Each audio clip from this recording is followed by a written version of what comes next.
What's going on, everybody? Welcome to the Get the Bag podcast. We had some technical difficulties, but we're here.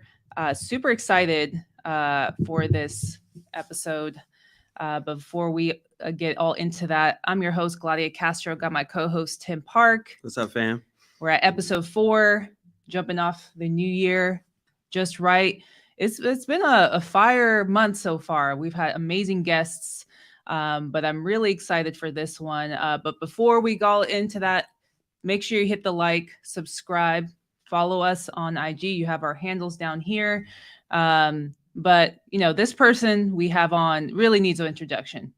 We have him back again. He was actually our first guest we had on the podcast over a year ago. I think the end of 2021. And he's been doing amazing things. I think he started wholesaling probably back in 2019, 2020, somewhere around that time. And when we spoke to him, he had recently left his corporate job to go full-time pursuit of real estate. But we've been keeping tabs on him, and he's just been killing it. Hasn't looked back since. And really his focus now is building his own community, his own real estate community, and helping others build six-figure operations. Let's welcome our friend, Jeff Trimble. What's going on, my brother? What's going on? What's happening? What's happening? Man, it's been a minute, but it's so good to see you. I knew we were gonna have a round 2, so I'm so appreciative you taking some time out of your busy schedule to meet with us. Oh, it's all love. I'm ready for some flames to be dropped. You hear me? Hey, no pun intended. Freedom flames, right? Freedom flames. Back in the house. I love it. Yeah. I love it. Well, make sure you guys show some love throughout the interview, throughout the episode. Drop your questions for Jeff. I'm telling you guys, he wasn't playing when he said he's going to be dropping flames, because anytime we have a conversation with him, it's just nonstop. So make sure if you guys have any questions, post them in the chat. Now, a lot's been going on since we last connected. So we connected, I think, right before the end of 2021. That was December of 2021, I want to say. Yeah. So what's Jeff been up to? I feel like a lot's happened. Like it's been 10 years, bro, since then. Yeah, so I think we did this interview almost a year ago. I think it was at the end of 2021, either that or the beginning of 2022. Yep. And when I had first interviewed with you guys, I had just left my corporate job back in August. And man, I was just trying to figure out the entrepreneurship journey, right? I never planned to do this full time. Like, my intent was just to do this to, have access to more money to be able to live the life that me and my family want to live. So like y'all said, a lot has happened. We've purchased rentals. We've built the community. We have closed more deals. We are focusing more on the social media, presence, and we're just trying to get busy. Hey, busy is good. Sounds like business is good too. So how I could think to kind of trickle into that, like, how has that been? Like, walk us through what that first year, because it's, you've now kind of had a full 1 year being full time. Like, were there times that things were scary? Because I think that's always the thing, right? When people make that jump or make that decision, it's always like the fear of unknown. So, like, walk us through that process, because I think not many people talk about like those feelings that you go through. Agreed. So any entrepreneurship journey is going to be cyclic. Is never going to flow like this. It's never going to flow consistent. Yep. The whole part of the journey is creating processes, creating structure, so that when the cyclicness happens, you're prepared to navigate it the same way you do. So when you're having a down month, you still got to do the same things that you do when you're having an up month, right? Mm-hmm. Because if you don't, then what's going to happen the following month? You're going to continue to have that. The other thing is protecting your mindset, because, and it's funny, me and my wife were talking about this the other day. Shout out to my wife, because I know she's here. If it wasn't for her, I wouldn't be able to do the things that I'm doing and to add the value that I'm adding. So shout out to my baby. Hey, the ladies, man. Hey, I'm telling you. Shout out to the wife. Yeah. So anyways, I'm used to, I'm kind of a hybrid of an introvert and an extrovert. So I like people, but sometimes I don't like people, right? So I get charged up by doing things like this, by interacting with people. And when you are going from working in an office in a corporate environment, right, to working by yourself and you're confined to your home, that can be a mental shift that you have to do. So, you know, I've created the community to create like a hybrid version of that. Or, you know, being able to interact with you guys on platforms like this. So it's been a very, very interesting and very rewarding journey, if I must say. Yeah, that's awesome, man. I know we've talked in the past too, and you know, you're family. I mean, always. So it's been really amazing to see your journey as a business owner, entrepreneur in the real estate space, and then now getting into some of the social media success that you're having right now too. So can you kind of break down, I guess, now compared to when we first saw you, your wholesaling business and Yeah. what that looks like now? Yeah. So I was a COVID baby for wholesaling, right? So Many were. many of us were. So COVID, we know it hit back in 2019, but we didn't recognize it until about March of 2020. Right. Well, I got started wholesaling July 2020. So Mhm. buyers had kind of realized, okay, it's not as crazy as I thought it was going to be. Real estate is still essential. I got to buy. So when we came in, the market was on its way to thriving. Right. And the buzzword was to scale. Hey, big teams, a lot of cold callers, you know, a lot of markets. That was the vibe that everybody was going after. And because I didn't have the experience, I was riding that wave. I was going with the vibe. Well, last year, we started to see a shift, right? When those interest rates increased, buyers started to have the same reaction that they had when COVID hit. Right. They're like, okay, wait a minute. Like I can't pay as much, or I can't pay over asking, or I can't buy their property without walking it. Whereas 5 or 6 months prior, they would. So it really was a good reset for us because we went from having a relatively large team that we had scaled up to running lean, which is now what the buzzword is. Hey, Yeah, run yeah. lean, do volume, profit margin is what's important. So that's the major difference. My team is nowhere near as big as it was, but we're doing more volume that way. Well, let's talk about how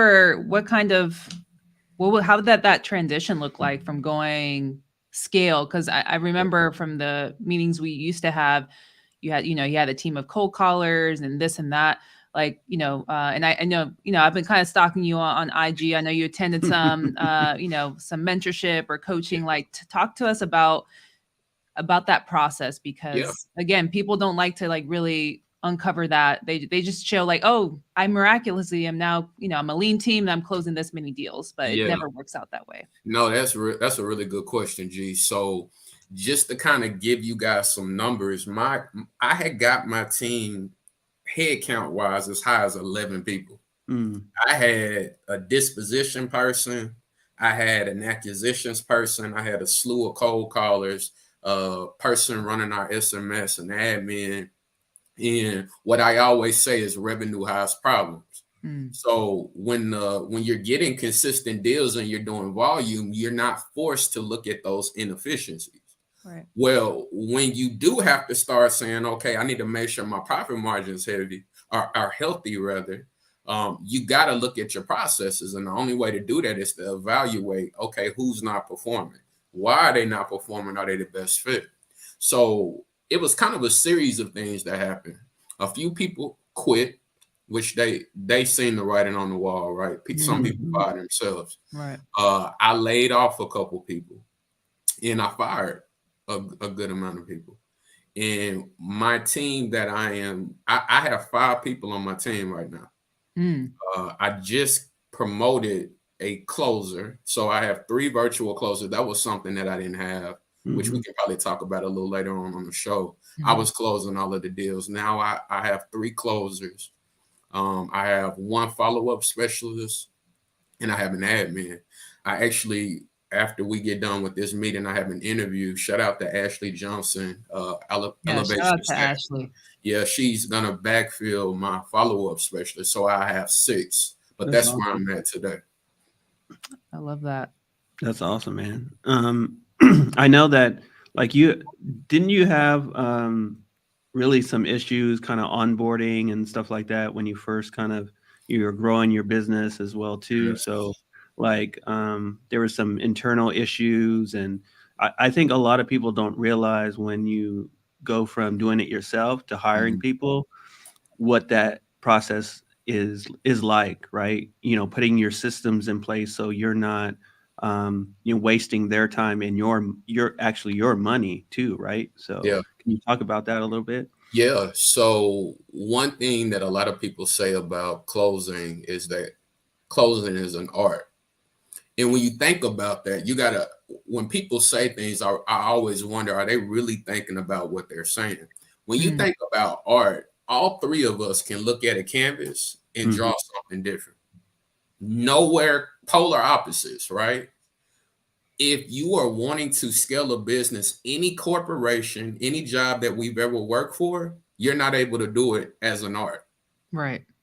They don't say, hey, G, welcome to our company. Hey, go knock it out.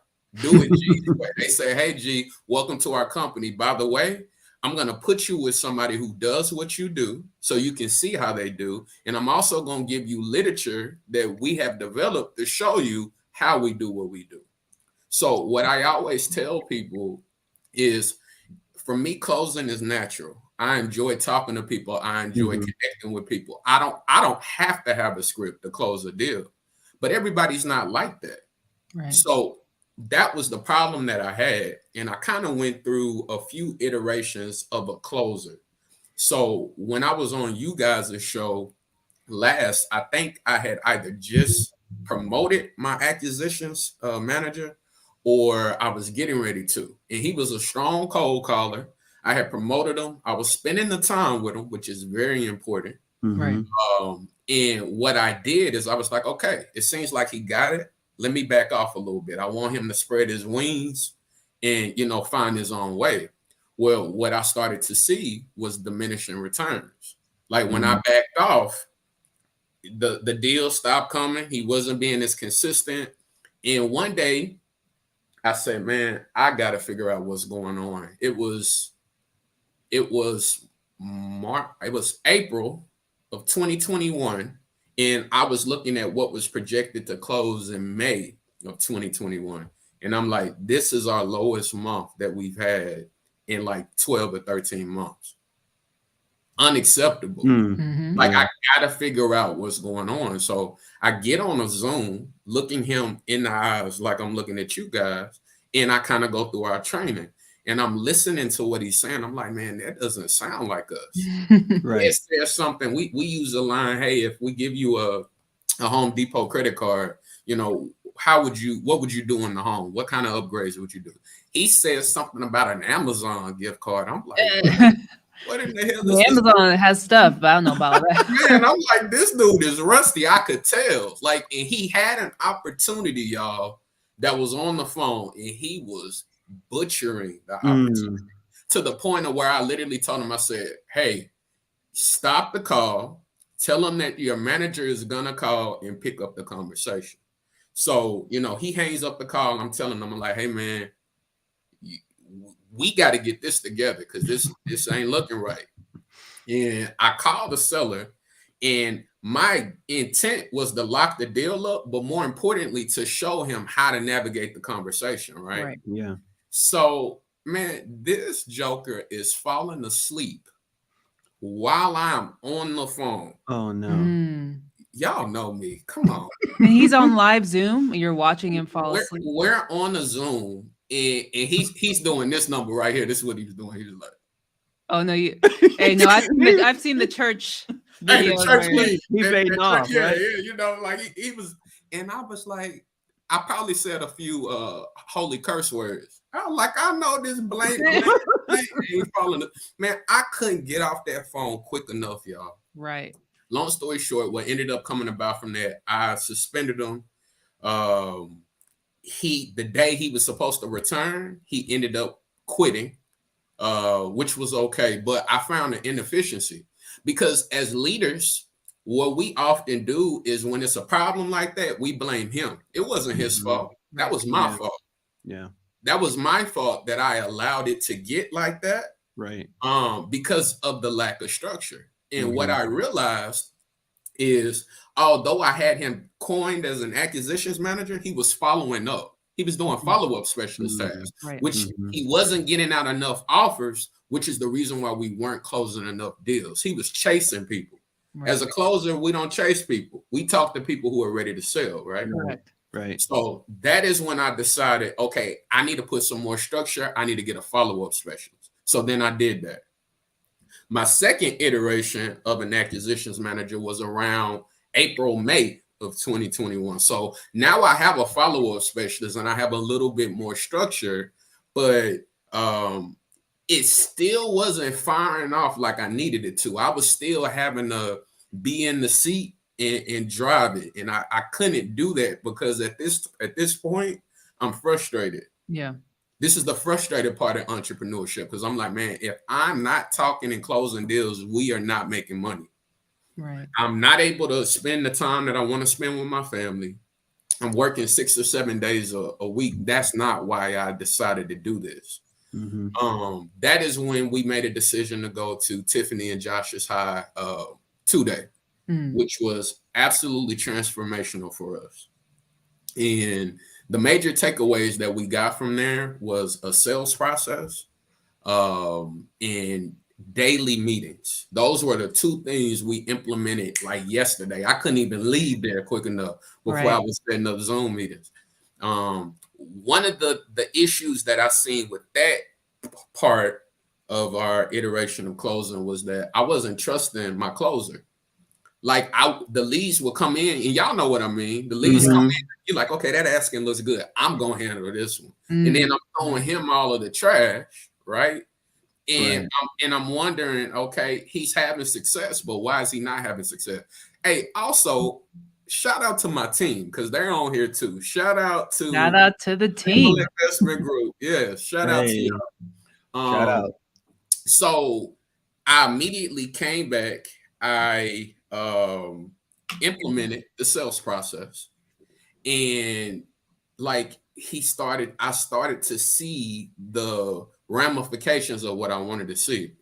In December, my closer, because I only had one at that point, he closed $56,000 in revenue. All of those deals were by himself, and I didn't close not one of them. And that was the proof that I needed, that now we have a scalable model that we can build off of. So I promoted another closer. So I had two, and now I'm in the process. We just had our third one start this week, and I'm excited about what's ahead. That's amazing. You really unpacked. We have a lot to unpack just off of that. Yep. First off is just as an entrepreneur, and what makes it hard is like people always think, oh, leaving a job to be an entrepreneur, like you can't, you have to add structure. You have to add processes. We talk about that a lot, like documentation, because when you're just going from doing it all yourself to then handing it off to a team, like there's that point of like that as a leader is like, you can't do everything. Yeah. Like you said, like, I didn't trust my team, but why was that? You really kind of took some time to reflect. You went to get coaching from, I forgot they're called, I think Jeff and Josh, and they're amazing stuff. I follow them too. Amazing things. And you built in a process and you kind of tweaked it to make it to work with yours, and tested it out and found out, hey, actually this works. Let me roll with this. Cause I think what a lot of people do is they overcomplicate it, and it seemed like you simplified it instead. Yeah. And I think this is like huge for anybody who wants to go full time, or maybe they're in between that. Is, it's important to really see the high level picture. This is why you don't want to work on the business, because you have to step back to see where are my vulnerabilities? Like where are the holes in my process? You have to constantly be iterating. And that's, you know, as a business owner, that's what it takes. Yeah. And so for you, talk to us about what the change in the market now that you've hired these, or, you know, promoted these closers, like what how have you adapted? Because I think before, you know, when we kind of got started, it was easier not to have the negotiation skills, right? Because buyers were just, you know, buying left and right. Yeah. And now, because they have a very specific criteria, you have to be really good on the phones. Yes. So what are some things on top of, like, I already know you're a closer, like, but like, what are some things that you've helped with your team to pass on in terms of like negotiations and stuff like that and training? Yeah. So the first thing is what we were doing initially, G and Tim, was we were doing the one call close. Like we would get the seller on the phone, we will keep them on the phone and close them out. That's also not a scalable model, in my opinion, right? Yeah. Because it takes a lot to make that happen. And it keeps the person from being in tune in the conversation, because the major key, first flame that I'm dropping, the major key to closing is adding value outside of the price.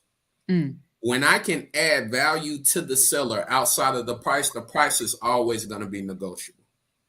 So the only way to be able to key in on those things is if I can be into the conversation. So we eliminated the one call close. Another thing that we're doing is you got to have conversations with your buyers. These are the people that have your money. And I give you an example of us doing that and us getting the benefit. Like I started calling up my buyers. I'm like, hey, you still buying? What's happening? Where are you at? You know, we were in Montgomery and Birmingham, Alabama.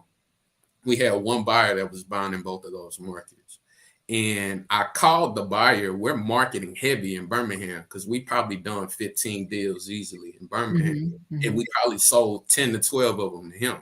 Oh, wow. He's like, hey, I'm glad you called. I was going to reach out to you. We're not buying in Birmingham right now.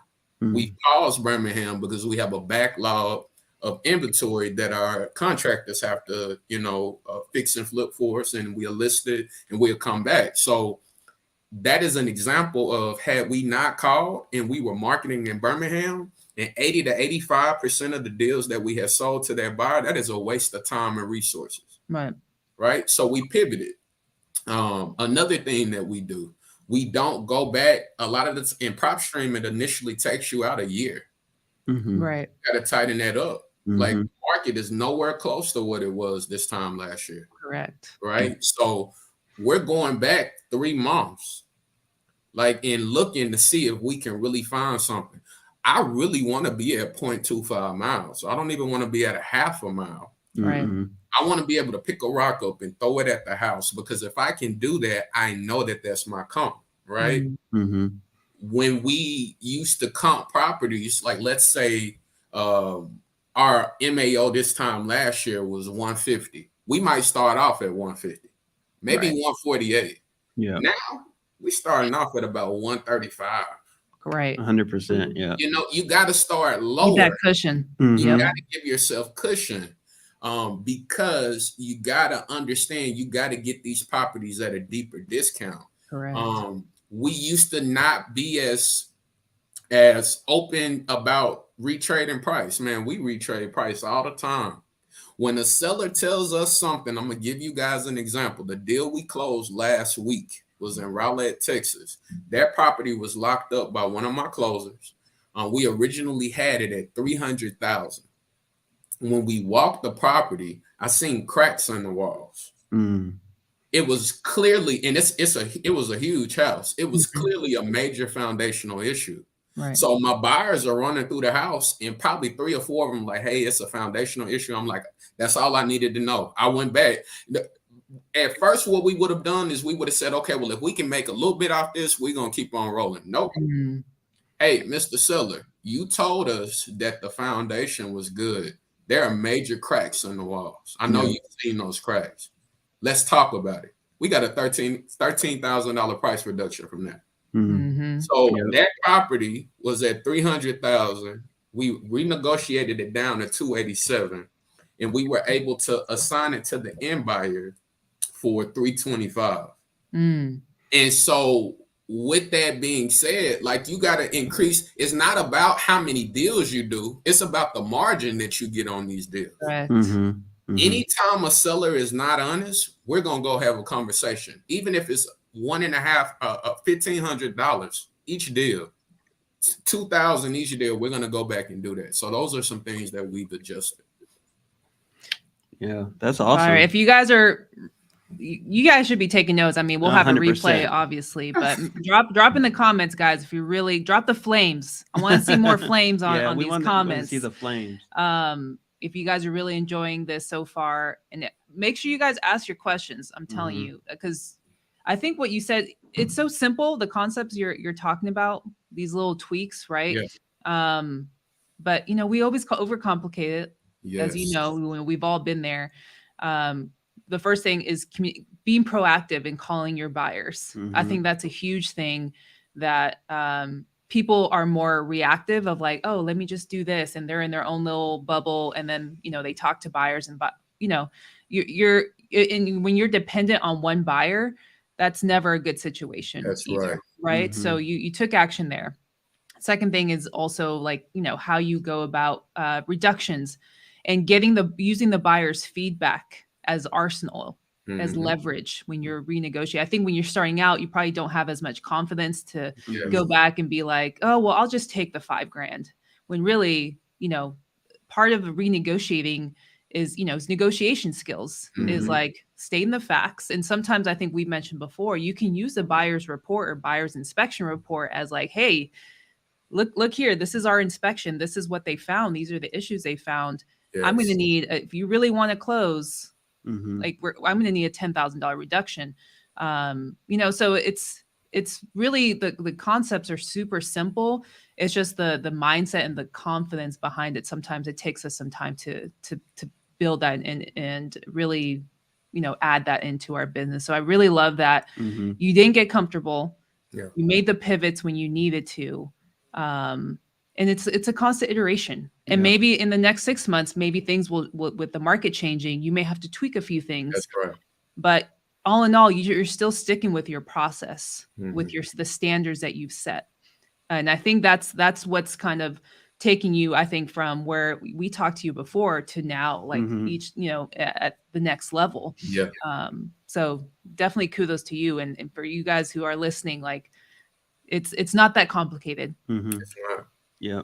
It's not, G, you said something that was really, really good.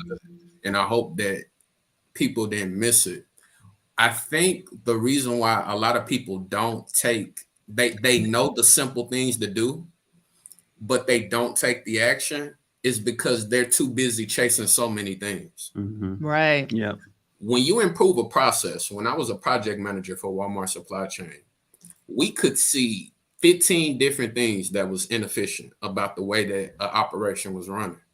We never said, all right, we're going to take those 15 things. What's wrong with them? Let's fix them all at the same time. Never was that done. Correct. It always was one or two things. Because this is the case in a lot of things. 100% of your deals are sold to 80% of your buyers. 80% of your problems, your inefficiencies, is probably caused by 20% of something that you can improve, to multiply those efforts to get way more out of it. So all you have to do is lock in on something specific and be disciplined enough to consistently go after that. And like you said, don't get comfortable. You should never be comfortable. I tell my team all the time, never be comfortable. I could tell you something today, and I can come back tomorrow and say, you know what? We tried that. I didn't really like that. Let's tweak it. Yeah. Right. You got to be nimble if you really want to improve a process. Exactly. Something else that we did that I didn't mention, we was all over the place, y'all. We were nationwide. Like, wherever a deal was, your boy you was were there. Yep. Because the buyers were, it was a surplus of buyers. They were easy to find those deals. So we brought those markets in. I brought them into our core markets. Right now, we're primarily focused on Dallas, Little Rock, in Memphis because we know what's going on there, right? Right, Once right. our buyer starts back buying mid-February in Birmingham, we'll go back to Birmingham. Like I want to have the ability to sell these deals because the name of the game is the cash conversion cycle. Correct. Mm-hmm. You know, if I spend $1 today, how quickly can I get back $3? Right. And reinvest that and try out something different. Right. Another thing, we locked up a property yesterday. This is going to be the first property that we're going to do a flat fee listing. Never had this happen before. We wholesaled this deal. It was a Facebook ad lead. It was here in Dallas. We wholesaled the deal to the buyer. We locked it up at $200,000, wholesaled it to the buyer for $210,000. The lot is a huge lot. So the buyer's goal was to put another property to see if he could separate the parcels, Right. and build another property on it and sell both of the houses. Mm. The lot was like 1,000 or 1,500 square feet too small for him to be able to do it. Right. He calls me and he says, "Hey Jeff, can you sell this property for me?" So we locked up a property and I'm about to re-wholesale a property that I wholesaled not too long ago. Here's the crazy thing. All in, he was about $215,000. I sold it to him for $210,000. Closing cost was $5,000. I locked the property up at $180,000 with him yesterday. Wow. Like it was crazy. Yeah. But that also goes to show a lot of people in this business focus on how distressed the house is. Right. We don't care how distressed the house is.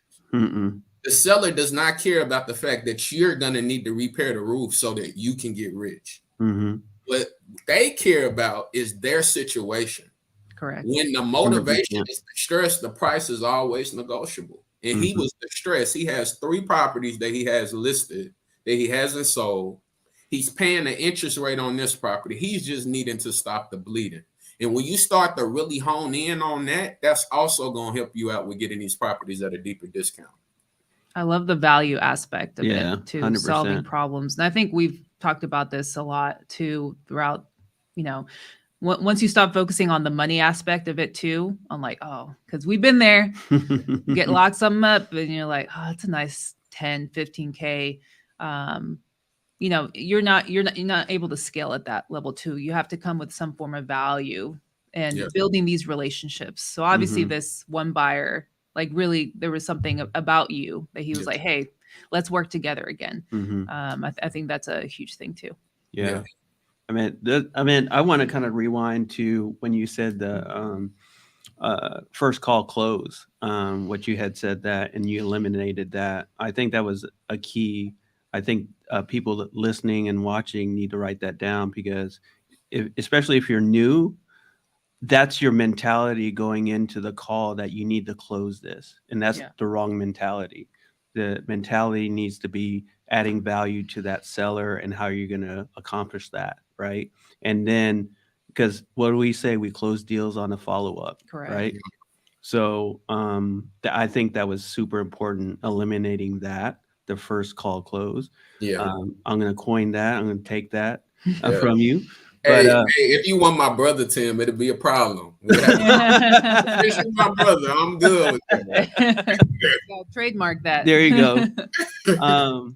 But also, when you were saying communicating with buyers, like just that situation with you currently, I know I had a situation with buyers where I constantly contact them because a lot of the verbiage they say, I pass on to the sellers. Correct. Right. So just because they're not sure where the market's going to go in the future, so they're very conservative on their acquisitions. So that I pass that on to the sellers when I have a conversation with them, because that's actually what the buyers are looking at, right? Especially in your particular market, wherever your market is. That's why it's so important to talk to the sellers. And then at the same point, they might not be buying in that market anymore. They might be buying in another area or zip code because of the market shift. So I just think those were some really good points that people need to kind of write and take notes and and understand that aspect as well. So Yeah, and let's expand upon those two concepts because I do think that they're important. With the one call close, when you think about that concept, the ideal is, well, I want to close this seller out because I don't know if I'm ever going to get them back on the phone. Like I got them right here. So let me keep them right here. So let's unpack that. Part of a business is setting proper expectation. I knew what we were going to be talking about today because you guys set the expectation for me with that. I knew where I needed to join, all of those different things. We got to carry that over to our business. So the concept that we use when we start a conversation and when we end a conversation, which we have adopted from Tiff and Josh's process, is called TARP. TARP is TARP, time, agenda, result, permission to say no. Time, you need to know how long you are expecting to spend with me right now. Agenda, what are we talking about? And this is all strategic because later on in the conversation, when you're rushing me or you're saying you don't know why we're at, hey, I told you earlier, G, that this conversation was going to be about 10 minutes. Right. You know, can you work with me? Result, I'm going to let you know, no hidden agendas here. This is what I'm going to do with the information that you give me, and permission to say no, because we're not used car salesmen. Right. I am not going to, hey, what I got to do to get you in that car? No. Do you want to be in the car or no? Because if you don't, somebody else does. And that's who I need to be talking to. Right. Right. We don't, sales is not about having people who don't want to sell, convincing them to sell. Sales is about, okay, you want to sell. Let me tell you why you need to sell it to me versus somebody else. Correct. Yeah. Correct. That's the whole concept behind eliminating the one call close. And I was resistant to that at first because I was like, man, we're not going to get those sellers back on the phone. Very often when we say, hey, okay, Tim, I got what I need. What I'm going to do is I'm going to take this information to my underwriters. They're going to let me know what the property qualifies for. Then I'm going to call you back and let you know what your property qualifies for, as well as what it looks like for you to work with us. Hey, and once again, Tim, we're not always the best fit for you. So I want you to feel comfortable enough to tell me no if it doesn't make sense. Hey, it's 10:56 right now. Can I call you back in 10 minutes? Perfect. Keep your lines open for me. We call back in 10 minutes and those people are answering the phone. Right. It's an experience, right? And so that was the whole concept behind the one call close. What was the second thing, Tim? You had said communication with the buyers. Communication with the buyers. Yeah. That's important because part of getting to the point, like what G was saying about renegotiating price when you have to, is the confidence, right? How confident are you when you know exactly what your buyers are looking for? Correct. When you know a buyer has told you, hey, anything in 72209, that's my zip code. Like I want anything you got there that's under 100,000. And you're talking with a seller, and the seller is at 95,000, and they talking cash money noise. They super, man, you are super confident in your abilities to get that transaction done. So the way you're gonna move on that call is gonna be different, and the seller is gonna recognize that, and they're gonna say, okay, this person's not trying to sell me. Like they're actually wanting to work with me and sound like they're knowledgeable about what they're talking about. Let me give them a try. Right. That's a game right there. Yeah, 100%. That's it right there. Make sure you guys are taking notes on that again. Yeah, I think that's huge because again, it's having the confidence and having these conversations, or even like we've talked about before too, JVing. Yeah. If I know you're a big player in Arkansas or Little Rock, Texas area, and I know you have buyers and you're like, hey, if you find anything in this area, like let's work together at this price point. That also is another way that you can kind of work together and close deals too. Yes. And that builds me confidence where I'm like, okay, because that's something I've been also doing to save time because I'm still, working the 9 to 5. And so I communicate with the person that I'm working with. I'm like, hey, I have this one lead. I think it's in a good area that you told me about. We're at this price point. What do you think? Mhm. And then when I come back with the seller as saying, hey, I spoke to my manager, which in a way, this is my partner. Mhm. I know, like, I can kind of roll with that confidence. So I think that's key. Mhm. The more relationships you build with buyers, then the more feedback you get from them, the more confident you are in having these conversations with sellers. Because if Yep. it's not the right fit, it's not the right fit. Sometimes it's just not what it is. But again, you're adding value to the seller and solving a problem for them.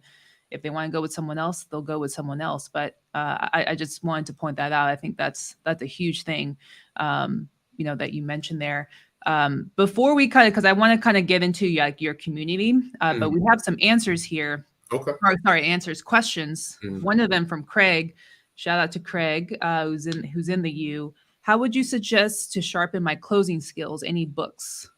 So I don't have any specific books. I said that and then I thought about it. Never Split the Difference is a really good Great book. book for closing. There are so many gems that are in that book that you can implement and they really work. Mirroring your seller, going for no, all of those type of things. That's a really good book to go after. The quickest way for you to sharpen in your closing skill set is you got to get guidance. If a person, Floyd Mayweather, LeBron James, any great person is not great by themselves. Right. They have somebody or had somebody that got them to the next level. That's the reason why I went for coaching. Right. I had hit the ceiling for where I was at. I needed guidance on where to go to the next place. So the quickest way for you to get there, my mama always told me, she said, you can learn from being told or you can learn from being showed. She always said it. And I used to hate when she said it when I was younger, but I get it. It's so much quicker for you to learn from being told than for you to have to be shown, hit your head. And the first thing that we think about in that regard is, well, I don't have the money. I don't have the money to go for coaching or for guidance or anything. Well, I hope you got the time. Right. Because that time is gonna be there and the opportunity cost as well. So that's my response to that. That's Mama knows what's up. She knows what's going on. Absolutely. That's a great question. We have another one, which I already know you are implementing this, but Jasmine here is asking, are you doing creative seller financing deals or are you just sticking to cash offers? Yeah. What's up, Jasmine? So we own 9 doors. All of those doors that we got were creative. Zero money down. We did pay the seller's closing costs. Or actually, I negotiated for the seller to pay his own closing costs because I knew we were going to be buying them. But all I do is Zelle him at the first of every month, and we own all of those doors. All of those properties were purchased from one investor in owner finance. So that is the case. Now, in terms of are we offering it on every call? Every call is not going to make sense for a creative offer. Correct. So, if we're looking at it and it makes sense, then we will evaluate. But if not, then no. Gotcha. Okay. Great question there. Couple more. How much time should I be spending on comping before calling a seller? None. Zero. You should be spending -1 seconds on comping any property before you get on the phone. That is one of the most that is waste that I would never want my closers doing. The reason why I don't want to comp a property before I get a seller on the phone is because you're probably potentially not going to even get that person on the phone. Right. Exactly. So if I'm spending 5 or 10 minutes looking at a property, trying to comp it, trying to see where I need to be at before I get the person on the phone, and I have a finite amount of time that I'm working with, which is the majority of people are just like G and working a 9 to 5. My time has to be fully optimized. Right. And in order to fully optimize your time, I'm only comping a property that I'm about to put an offer in on. Bam, drop the mic there. Drop the mic there. We have maybe room for 2 more questions. I actually want to get into the Dropout Institute because I think you're doing amazing things there. You're an automatic leader like naturally. I think coming sure. in first, with Chris and the Charge Up fam. Talk to us about that. What's that been like? And if anyone's kind of interested, like what set the expectations with us about the dropout for you? Yeah, man, the Dropout Institute is unique in the fact that it's not a coaching program. I've realized it's more of a mastermind. So we meet every Monday at 6 o'clock Central Standard.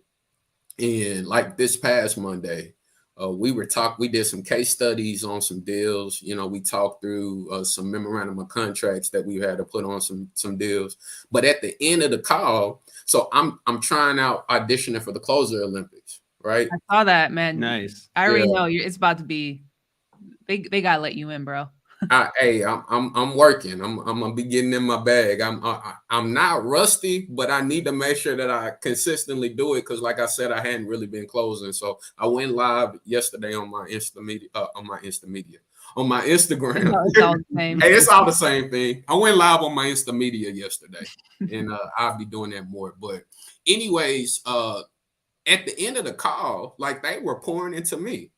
Right. They were like, Jeff, are you crazy? Like, you need to be doing this. Why are you thinking that? Why do you care about that? You got this to give. You're blah. And I'm like, I left that call like, God, dog, like, thank you to everybody.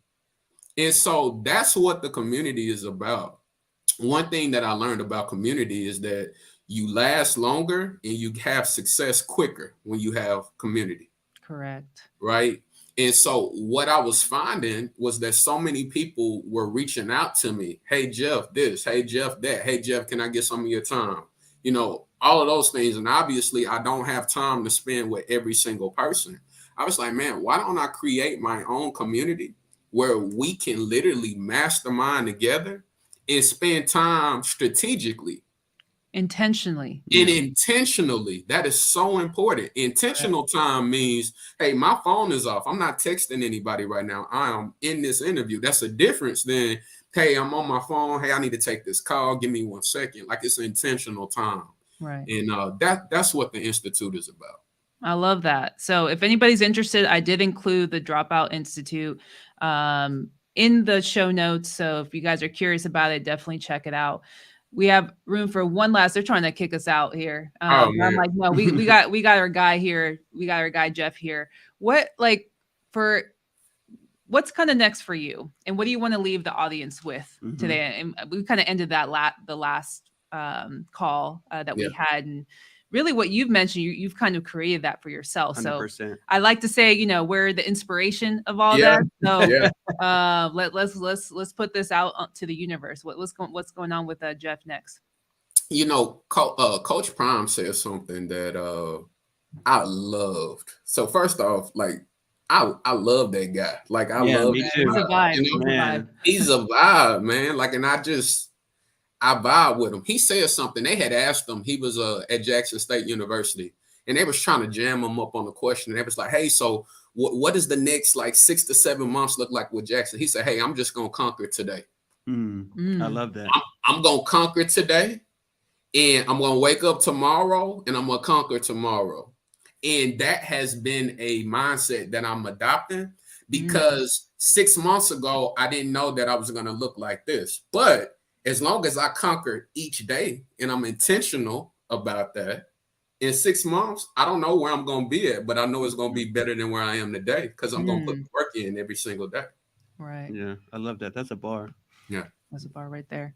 Well, Jeff, again, we had some technical difficulties earlier, but man, in the span, talk about efficient and intentionality in the span of 49 minutes. I think my guy dropped a full mastermind here. Like we just had a mastermind session just now. So show some love to Jeff, man. Thank you so much for taking the time out of your busy day to chat with us. And you guys, make sure you guys tune into him. Follow him on IG at Jeff Buys Houses 1906. All the show notes again are down below with the links to reach out to Jeff. My guy, I'm looking forward to round 3. Yeah, I'm looking forward to round 3. Man.